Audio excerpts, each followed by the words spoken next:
Hello everyone, welcome to সঙ্গীর সাথে পাঠশালা। আজকে আমরা ডিএলএড পার্ট 1 সেশন 2025-27 নিয়ে আলোচনা করবো। এখানে আমরা ম্যাথামেটিক্স সিপিএস 3 চ্যাপ্টার 1 গাণিতিক জ্ঞানের প্রেক্ষিত 1 পার্সপেক্টিভস অ্যাবাউট ম্যাথামেটিক্যাল নলেজ 1 এটা নিয়ে আলোচনা করবো। এখান থেকে আজকে আমরা প্রথম পর্ব এবং প্রথমে কিছু প্রশ্ন উত্তর দেখে নেব যেগুলো এই চ্যাপ্টার থেকে খুব গুরুত্বপূর্ণ। প্রথম প্রশ্ন হচ্ছে, ম্যাথামেটিক্স বা গণিত শব্দটির উৎপত্তি কোথায় অথবা গণিতের অর্থ কী? ইংরেজিতে ম্যাথামেটিক্স শব্দটি এসছে গ্রিক শব্দ মাথিন থেকে, যার অর্থ হলো শিক্ষা করা। অর্থাৎ ম্যাথামেটিক্স হচ্ছে সেই বিষয় যা সকলের আগে এবং সকলের উপরই শিক্ষা করতে হবে। আবার অনেকে মনে করেন ম্যাথামেটিক্স শব্দটি এসছে ম্যাথামাটা শব্দ থেকে, যার অর্থ হলো শিক্ষণীয় বিষয়। গণিত কাকে বলে? গণিতের সংজ্ঞা লেখো। দার্শনিক জন স্টুয়ার্ট মিল অনুমান প্রণালীকে গণিত এবং ওই জাতীয় সকল বিজ্ঞানের ভিত্তিভূমি বলে বর্ণনা করেছেন। গ্যালিলিওর মতে mathematics is the language in which god has written the universe, যে ম্যাথামেটিক্স হচ্ছে এমন একটি ভাষা যেটার মধ্যে দিয়ে ঈশ্বর এই পৃথিবীটিকে লিখেছেন। রজার বেকন বলেছেন যে mathematics is the gateway and কি অফ অল সায়েন্স। ম্যাথামেটিক্স বা গণিত হচ্ছে একমাত্র পথ এবং চাবিকাঠি প্রত্যেকটা বিজ্ঞানের। গণিতের সংজ্ঞা নিয়ে অনেক তথ্য দিলেও মূল অর্থে গণিত হলো গণনার বিজ্ঞান, পরিমাপের বিজ্ঞান, পরিমাণ ও আয়তনের বিজ্ঞান। এটাই হচ্ছে গণিতের প্রধান সংজ্ঞা। এরপরে গণিতের যে কোনো 4টি প্রকৃতি লেখো। গণিতের প্রকৃতিগুলি হলো: 1. গাণিতিক পদ্ধতিগুলি যুক্তিধর্মী এবং বিচারমূলক, যুক্তি ও বিচার দিয়ে এগুলোকে বোঝা যায়। 2. গাণিতিক পদ্ধতিগুলি প্রতীকমূলক, এদের প্রত্যেকটি প্রতীক আছে, প্রতীক অনুযায়ী আমরা বুঝতে পারি এটা কী করতে হবে। 3. গাণিতিক ধারণাগুলির ব্যক্তি নিরপেক্ষ এবং পরিণামধর্মী, প্রত্যেকটা ব্যক্তি যেই যোগ করুক না কেন, 5+5 যেই করুক, এখানে করুক, রাশিয়াতে করুক, ইংল্যান্ডে করুক, আফ্রিকাতে করুক, তার সবারই 10ই হবে অ্যান্সার। নির্ভুলতা, নিশ্চয়তা, প্রয়োজনীয়তা গাণিতিক পদ্ধতির অবিচ্ছেদ্য অংশ। 5. গাণিতিক পদ্ধতিগুলি সুস্পষ্ট, আপাতদৃষ্টিতে কঠিন হলেও এদের মধ্যে সরলতা আছে। এই ছিল প্রকৃতি।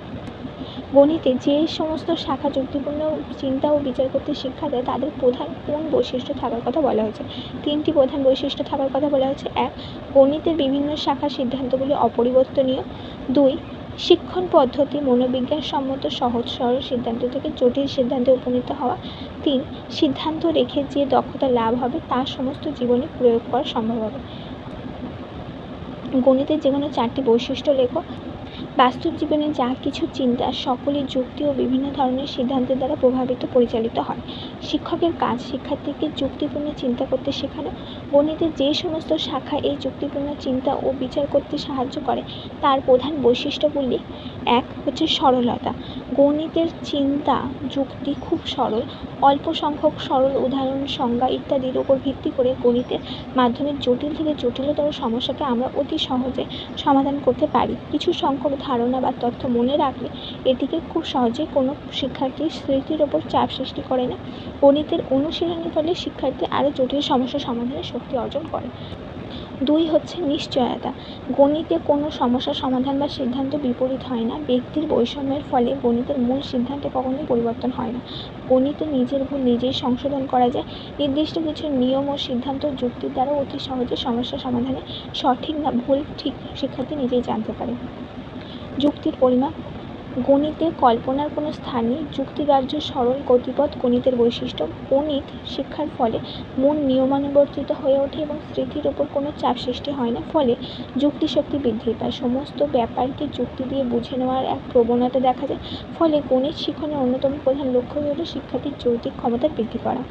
নির্ভুলতা। গণিতের সমস্ত বিষয়ের মধ্যে একটি নিখুঁত সুষ্ঠু বিজ্ঞানসম্মত পরিণতি লাভ করে, অন্য কোনো বিষয় এরূপ সম্ভব নয়।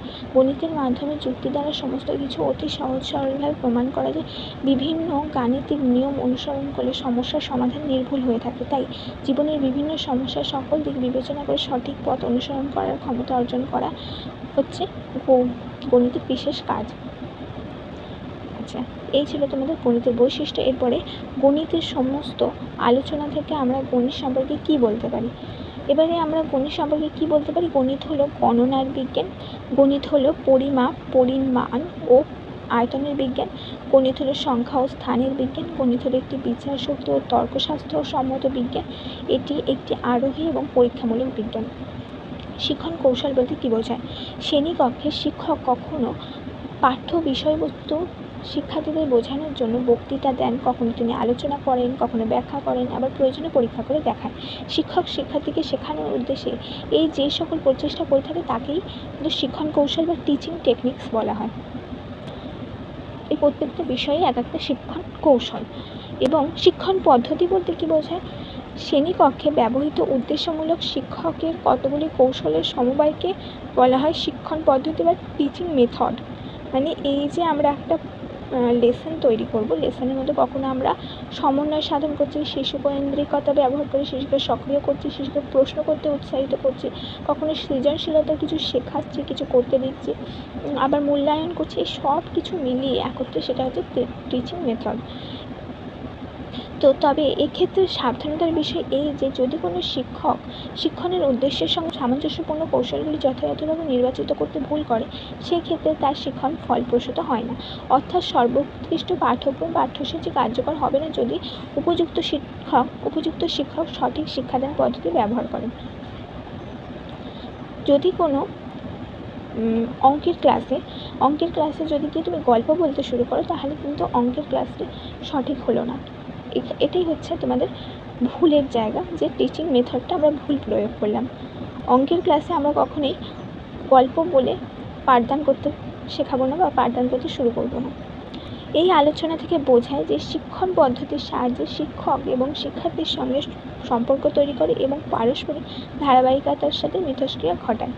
তাই শিক্ষণ পদ্ধতি হলো কতগুলি কৌশলের সমন্বয়, যার উদ্দেশ্য হলো শিক্ষকের অর্জিত জ্ঞান শিক্ষার্থীদের মধ্যে উদ্দেশ্যমূলকভাবে সঞ্চালিত করা।